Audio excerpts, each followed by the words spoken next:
Hey, what's up, everyone? I hope everyone's doing well.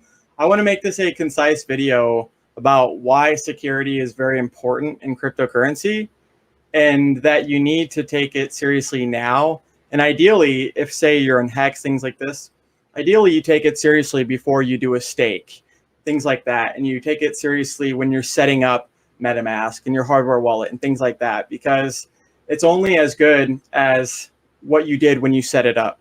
So if you had things, say when your MetaMask, you were setting it up on the 12-word seed phrase and you're writing it down, say if you took a photo, things like that, you're going to be compromised.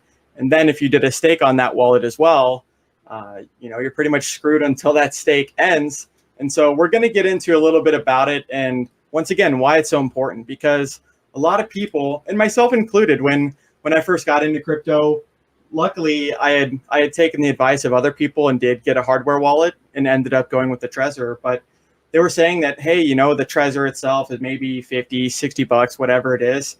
And, if you have, say, I don't know, 500 or $1,000 at a minimum, then yeah, you're going to want to have that proper hardware that is cold storage. So let's just get right into it. Okay. So once again, why it's important. Most people think, oh, this is just $100 of Hex.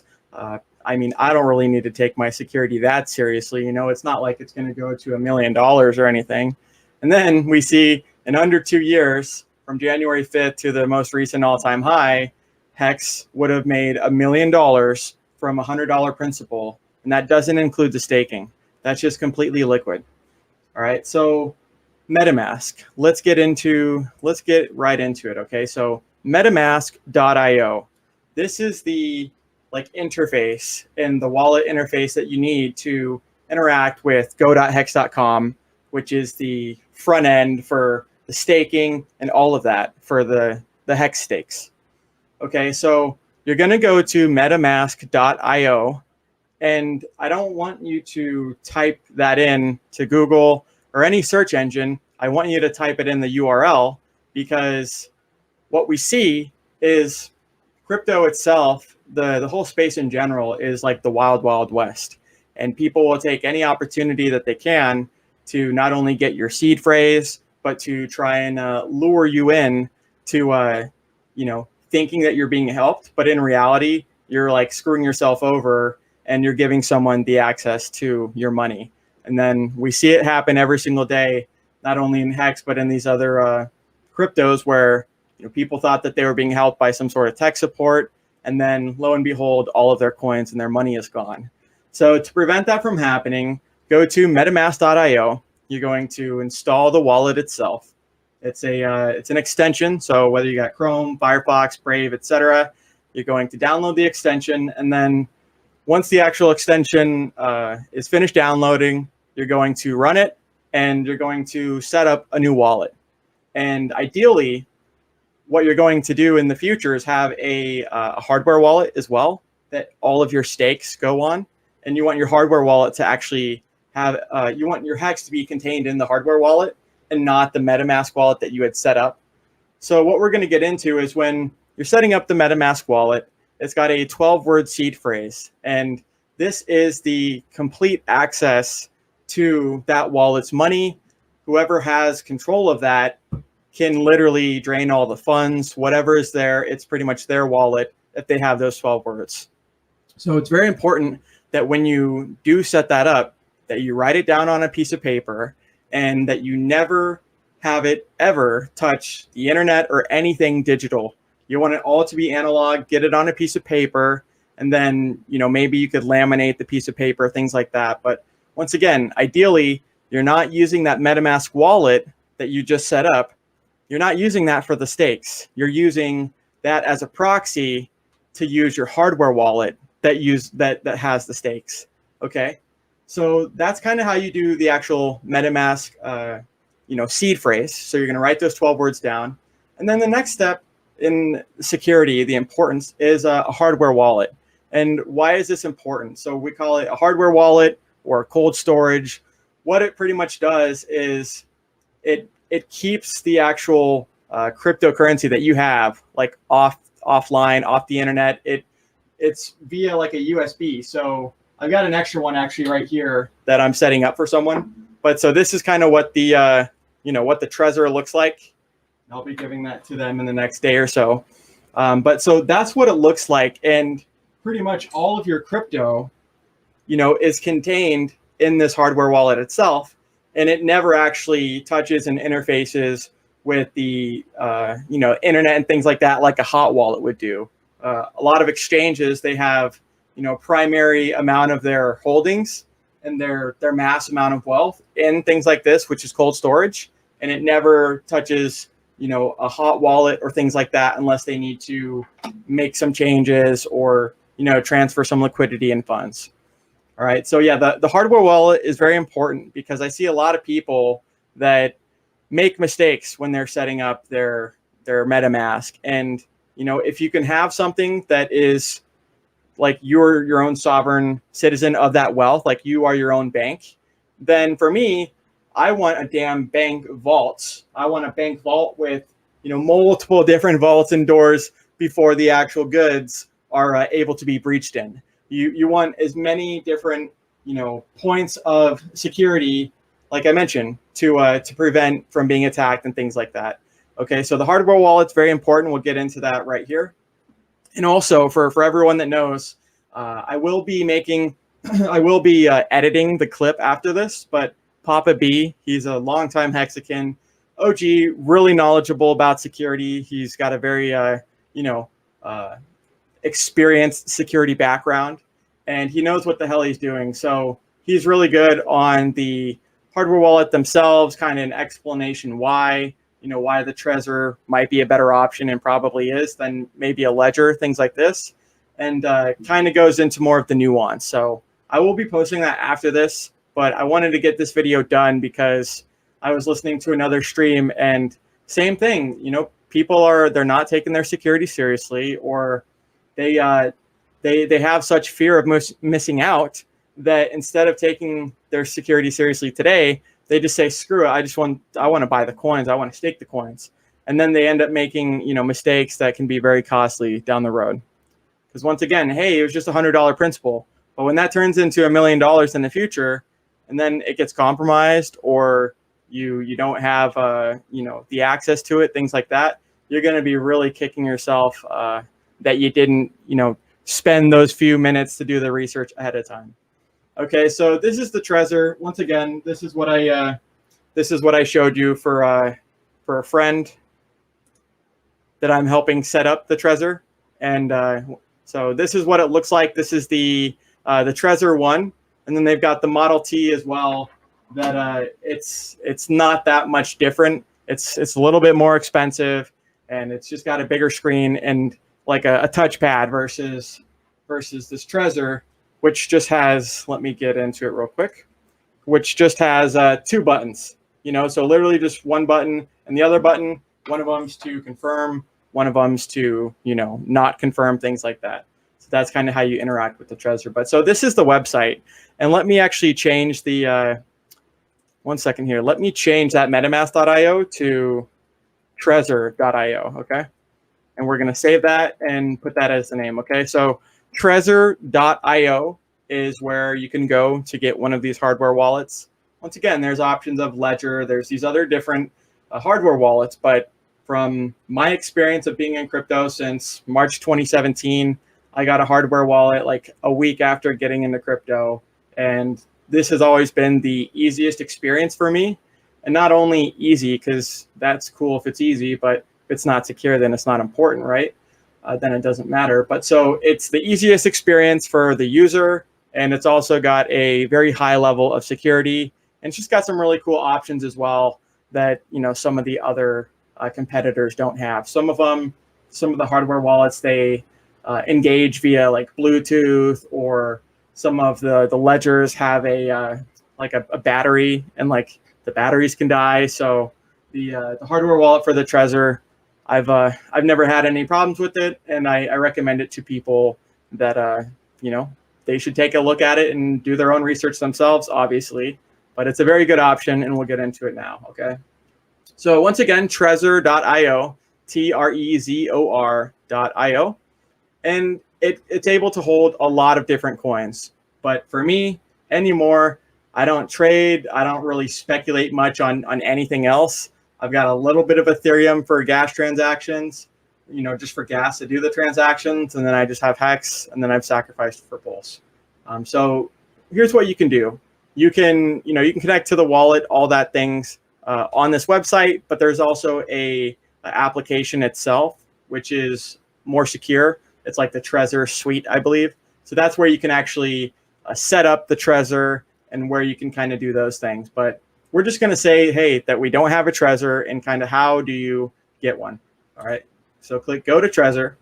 And another thing that's important, right, is, sure, you can get a Trezor, a Ledger, whatever else, whatever other hardware wallet on like Amazon, things like that. But the reason that it's not ideal and then it's not recommended is because, and Papa B, once again, he's a really good resource for this, and I learned from him last night because, like, okay, that totally makes sense, and everyone's been talking about this in the first place. But the reason you would want to get it from, say, the seller itself, the Trezor.io website, versus, say, Amazon, and have it being like a verified seller, is that you don't want to break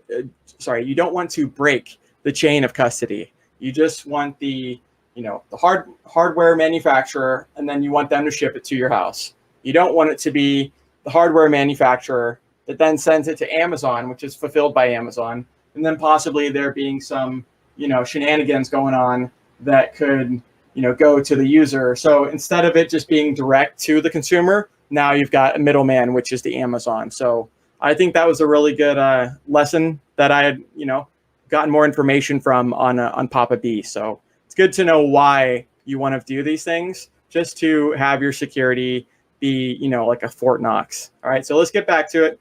So let me go to the screen. So once again, there's a Trezor 1. This is the original. And then there's the Model T. Honestly, there's not much of a difference. I mentioned that the Trezor 1 has those two buttons, as I showed you. Trezor Model T has a full color touchscreen. I mean, honestly, with the cost itself, I mean, it kind of just makes sense to go with the Trezor 1, in my opinion. You don't really need much more than that if you're, hexakin, staking, things like that. So you can click get your Trezor 1. And then, so yeah, we can see this is $63 or 53 euros. So pretty much that's how you can kind of order it, okay? And then we're gonna stop right there and then go back to a couple other points that I have.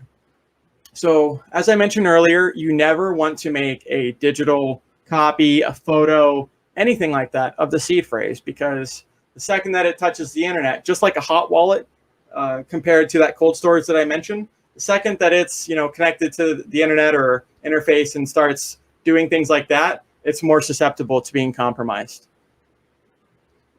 Okay, so never screenshot it, things like that. Get a hardware wallet.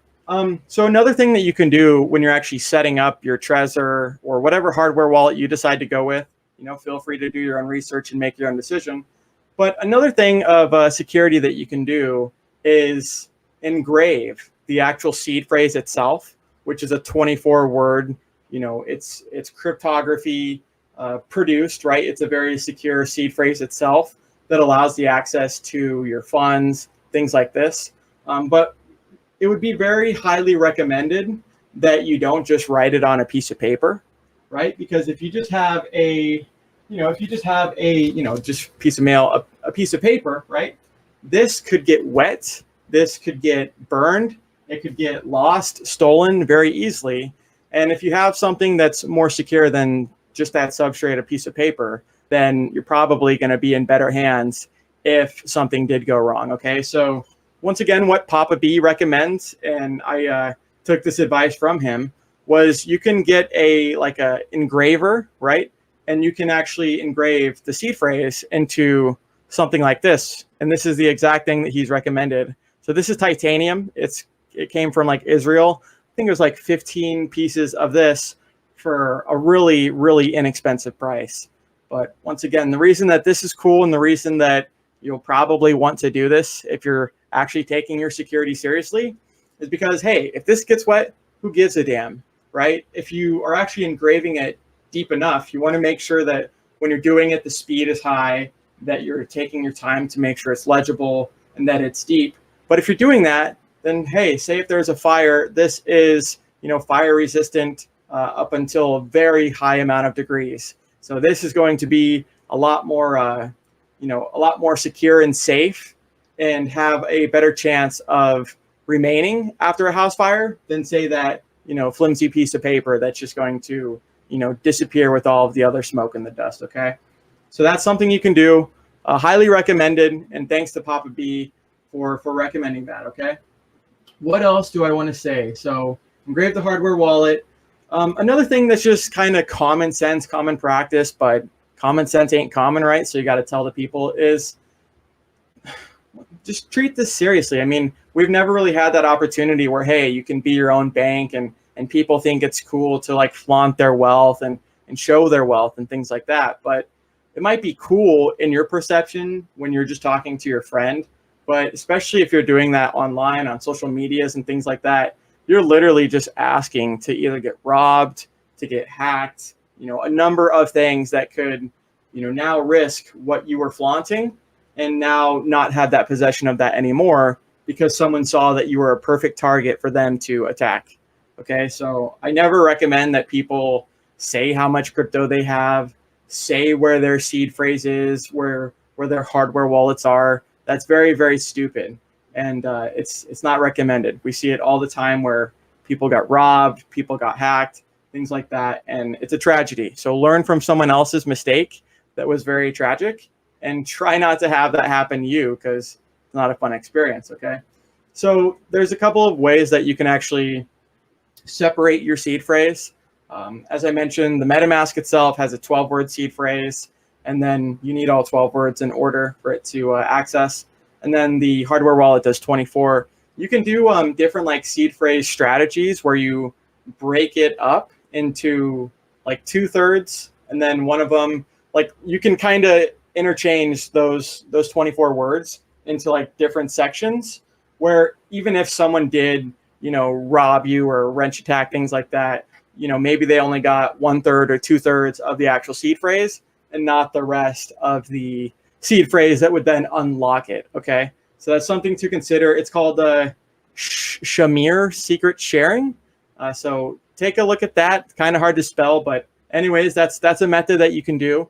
Some other people have done like rhymes or ciphers where it looks like just a piece of writing or a poem type deal. But in reality, you can kind of decipher it, and it's got the seed phrase within itself. There's a number of different things that you can do, even with this steel, with this titanium. But another thing that's important as well, right? Say if you died and you were a Bitcoin millionaire or a billionaire, and you were the only one that knew how to access that. Well, if no one else knows how to access it, and it's already secure in the first place, it's not going to get hacked or stolen, then you're pretty much SOL, because now nobody can recover those funds when you're dead. It's an important thing to consider that, hey, do I have someone that I can trust where, if I were to die in the future, that those funds that I worked so hard to earn and to acquire, that those funds could actually go to your family members and not just be lost in limbo forever. Because we see that once again with a lot of old OG Bitcoiners. Some of them died. They never shared it with their spouse, things like that. The spouse had no idea. And now the spouse has no idea how to recover such a thing. So you can definitely consider that, right? Because no one knows when that time is going to be, and how tragic if the funds were dormant when it could literally be helping your loved ones, your family, etc. All right, so that's something to consider. Another thing about the seed phrase is, as I mentioned, it's important to have a backup. It's important to have, countermeasures in case there is a fire, in case there is a flood, etc. And so I don't recommend that you're storing it at your house and things like this, because once again, you're literally just welcoming and, asking and inviting someone to come to your house, find out where you live, and then rob you at gunpoint and take the actual, steel plate or the seed phrase, hardware wallet, things like that. So there's a number of different ways that you can actually do that. I've heard some people doing security boxes, some people, giving 1/3 of each seed phrase to, different trusted family members, etc. Just at least take it into consideration that, hey, it might be an option and people have done it in the past, you can always tweak the things and change the things how you want to, but at least just consider it and then make your own choice. So what I wanted to say is, don't memorize your seed phrase. Once again, if you are flaunting that, hey, I got my 24-word seed phrase memorized, and I don't have to disclose when I'm traveling across the country or states that I've got more than 10,000, because guess what? I've got it all in my head. Things like that are also not important, or not very smart, because you're betting that decision on how your health is today. But what if you get in a car crash? What if you die and you're the only one that had it memorized?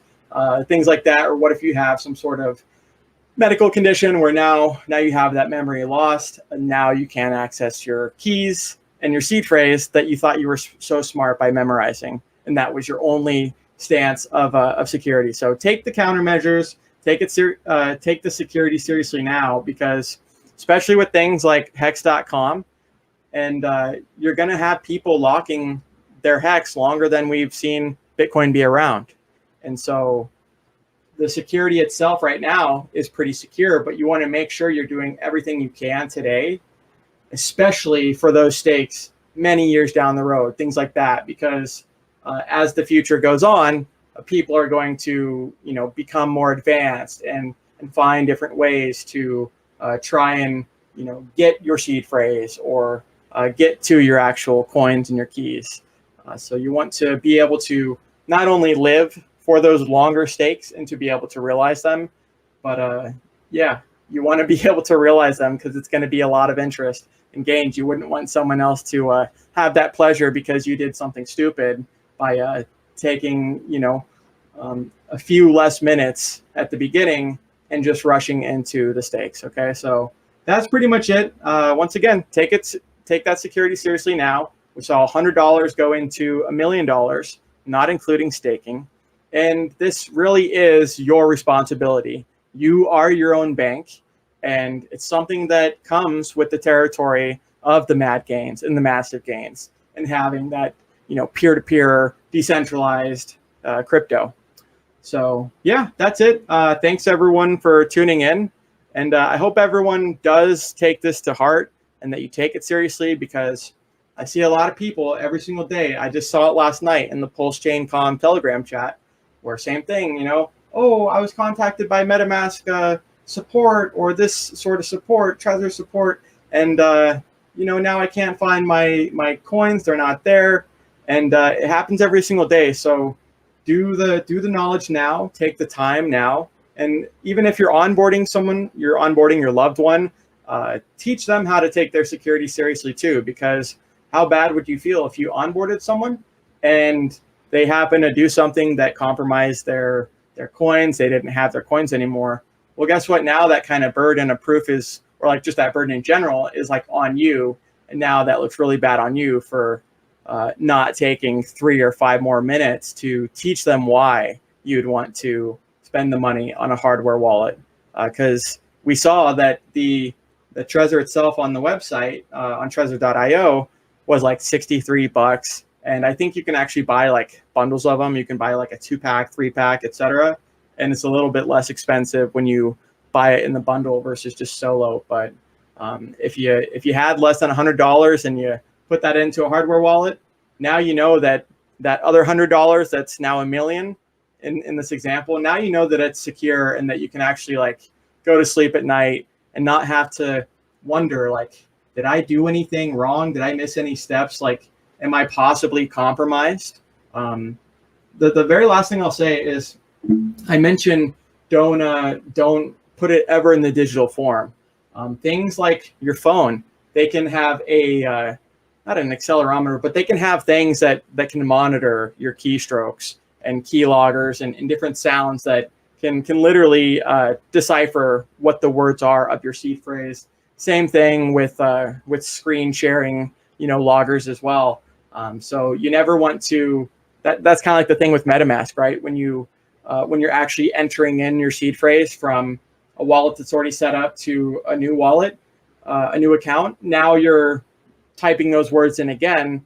And if you have a keylogger on your computer that you don't know about, now that person has all 12 words. And since it wasn't secured by, say, a hardware wallet that would have had like an extra layer of security, now that person that has the keylogger can literally just access all your funds, and you would have never known what the hell was going on because you had no idea that your computer had a keylogger and things like that. So don't ever speak those seed phrases out loud.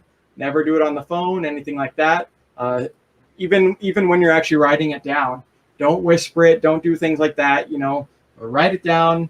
Don't say it out loud, because things like your phone, things like the computer, things like an Amazon Echo, Alexa, those things could be a risk vector for being attacked and being compromised. So that's it. This is almost a 30-minute video, but the security itself is important. You know, even if you have $100, treat that like it is $1 million, because it only took 2 years for the Hexicans to have that happen. And you know, just don't underestimate what people are willing to do to get this kind of fund, and especially when they know that it's not insured, especially when they know that, hey, there is no bank vault to break into. There's just the person, $5 rent attack, things like that. So just take your security seriously now and plan, you know, when you're setting it up, plan for all of those events to happen. And then how would you mitigate not actually losing your coins and your crypto if those events did happen? So that's all I have. I hope everyone takes this seriously, and I'll see everyone later. Thank you.